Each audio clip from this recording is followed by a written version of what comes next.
तीन प्रकार की पेरेंटिंग होती है। एक है सेफ्टी नेट पेरेंटिंग, एक है वेल डन पेरेंटिंग और एक है Pygmalion parenting. Safety net parenting है, ये किस्सा है बार्सिलोना ओलंपिक का, और जो दौड़ लगा रहा बंदा था वो था डेरेक रेडमोंड, जो 1992 का ऑलमोस्ट सबने नक्की हो गया था इसकी प्रैक्टिस देख के कि ये बंदा ओलंपिक जीतने वाला है। लेकिन जैसे ही उसने दौड़ शुरू की और 100 या 200 मीटर्स कंप्लीट करते ही उसके राइट थाई के अंदर स्प्रेन आ गया, उसके मसल के अंदर स्प्रेन होने की वजह से वो वहीं पर बैठ गया, दौड़ नहीं पाया, अपनी दौड़ पूरी नहीं कर पाई। और वो सबसे ज्यादा स्ट्रेसफुल था। क्यों? क्योंकि सबको पता था कि यही एक बंदा है जो ओलंपिक जीतने वाला है, और वो उधर वो पूरी चीज नहीं कर पाया। तब वो ऑडियंस में से उसके पिताजी उठ के आए और उसको पूरा, आपने देखा रहेगा, उसका कोच आया, उसका फिजियोथेरेपिस्ट आया, सबको उसके डैडी ने हटा दिया कि आप लोग पीछे हो जाओ। उन्होंने उसके कंधे पे हाथ दे के उसकी वो रेस कंप्लीट कराई और फिर उसके ट्रीटमेंट के लिए उसको आगे भेजा।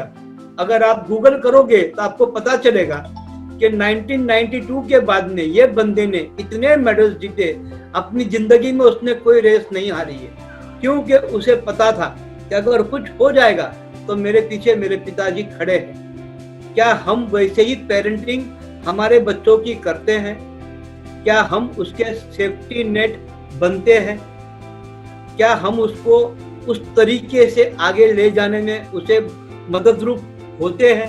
अगर होते हैं तो ऑल द बेस्ट, एंड मेरी तरफ से आपको बहुत बहुत बधाई कि आप उस तरीके से अपने बच्चों की परवरिश कर रहे हो जहाँ पे उसे पता है।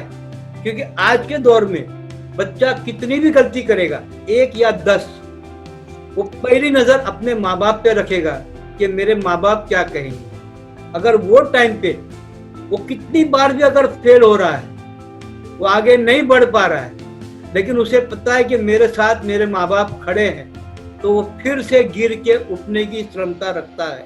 यह हर बच्चों में होती है। हमें सिर्फ उसको टेक केयर करना है कि बाबा फेलियर हो गया, डरना नहीं है, आगे बढ़, मैं तेरे साथ में खड़ा हूँ, मैं तेरे पीछे हूँ, तू आगे बढ़ते जा। कहीं तेरे को डिफिकल्टी है, मैं तेरे साथ में खड़ा हूँ। ये अगर हम दे पाते हैं तो हम सेफ्टी नेट पेरेंटिंग के क्षेत्र में जाते हैं, और ये बहुत ही बढ़िया और अच्छी चीज हम हमारे बच्चों के लिए कर सकते हैं, ताकि वो जिंदगी की रेस से डरे नहीं, लेकिन उसका डट के मुकाबला करे। क्योंकि उसे पता है कि अगर कुछ हो गया तो मेरे पीछे मेरे माँ बाप बैठे हैं जो मेरे को सपोर्ट करने के लिए, न कि मुझे डांटने के लिए या मुझे गुस्सा करने के लिए या मुझे लेबल देने के लिए, लेकिन वो लोग मुझे उत्साह देने के लिए, मुझे प्रोत्साहन देने के लिए यहाँ बैठे हुए हैं। हम सेकंड टाइप पे जाएंगे, वेल डन पेरेंटिंग। ये जो वेल डन पेरेंटिंग है, ये वेल मच्छी जो इतनी बड़ी होती है उसे जो ट्रेनिंग दी जाती है वो किस तरीके से दी जाती है? तो ये मच्छियों को जब ट्रेनिंग दी जाती है तो ये एक अच्छा सा कर्व लेके डाइव मारती है। अगर आपने देखा रहेगा तो जैसे डॉल्फिन फिश होती है, वैसे वेल मच्छी भी एक अलग प्रकार की डाइव मार के, अपना कर्व बना के डाइव मार के ये चीज होती है, और इसकी उसको बाकायदा ट्रेनिंग दी जाती है। इसकी ट्रेनिंग के अंदर जो उसके कोच होते हैं, जो उसके ट्रेनर होते हैं, वो किस तरह से करते हैं?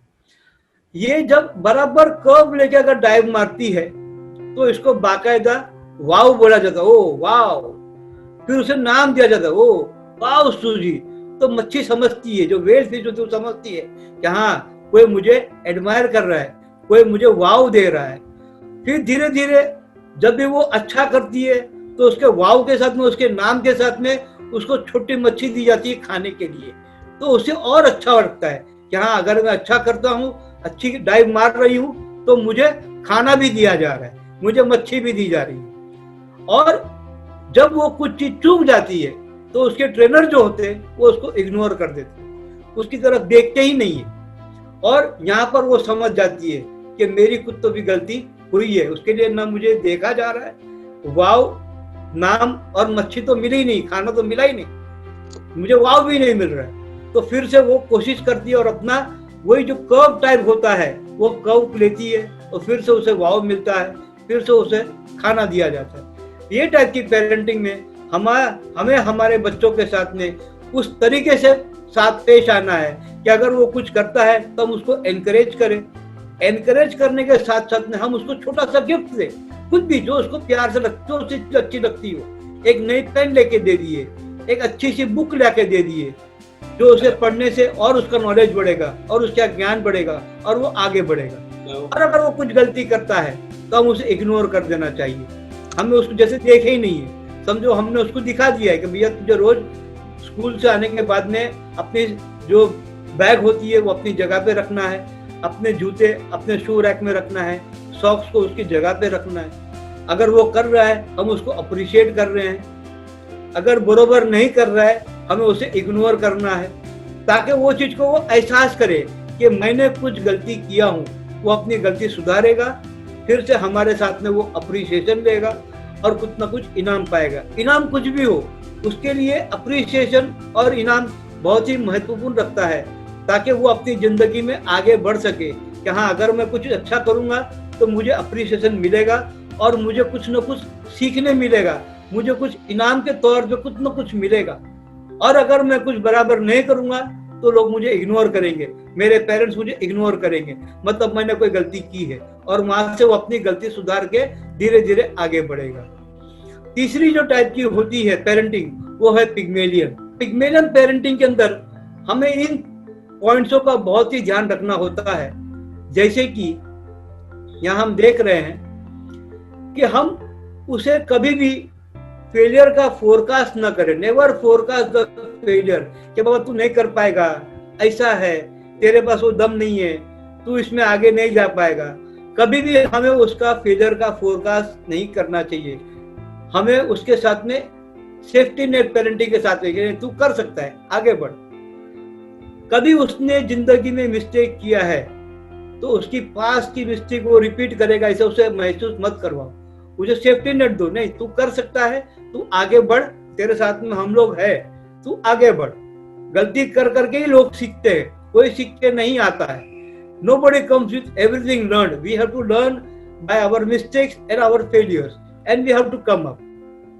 इसके लिए और एक हम चीज करेंगे कि हम उसे एक बड़ा गोल दिखा दो, लेकिन बड़ा गोल के साथ में उसको अचीव करने के लिए उसको चंक्स के अंदर उसको धीरे धीरे आगे बढ़ाओ, उसको प्रोत्साहित करो, उसके अंदर वो बिलीफ क्रिएट करो कि तू ये चीज कर सकता है, you can do it, and we are there to help you out in all your difficulties so that you are able to achieve your goal and go ahead in your life.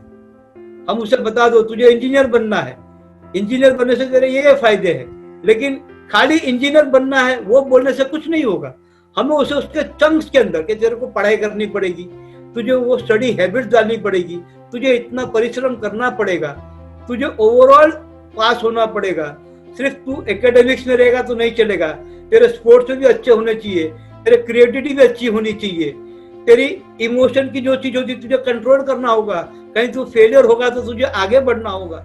ये सब चीजों को छोटे छोटे गोल देके उसे आगे बढ़ा के उसका जो बड़ा गोल हमने बनाया है वो उसे हासिल करने में हमें उससे मददरूप होना है, उसका ऐसा मार्गदर्शक बनना है ताकि वो उस चीज को वो हासिल कर सके और जिंदगी में कामयाबी पाए।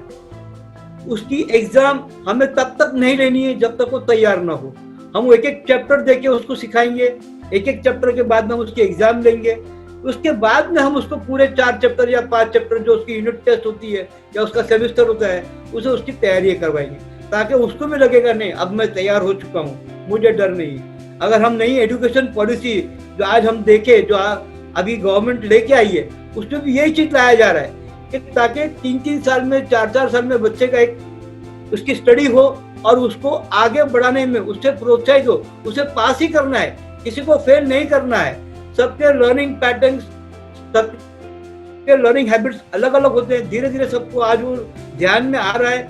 And this all goes to technology revolution which is taking place day by day, and we are able to know every new things which is globally accepted, and now even our government in India has accepted that thing कि हम वो pattern लेके आए कि अब धीरे धीरे exam के अंदर बच्चे को फ्रस्ट्रेशन ना आए, उसे टेंशन ना हो, लेकिन वो राजी खुशी से हंसते हंसते पढ़ाई करे और वो एग्जाम को पास करते करते अपनी मंजिल की तरफ आगे बढ़े।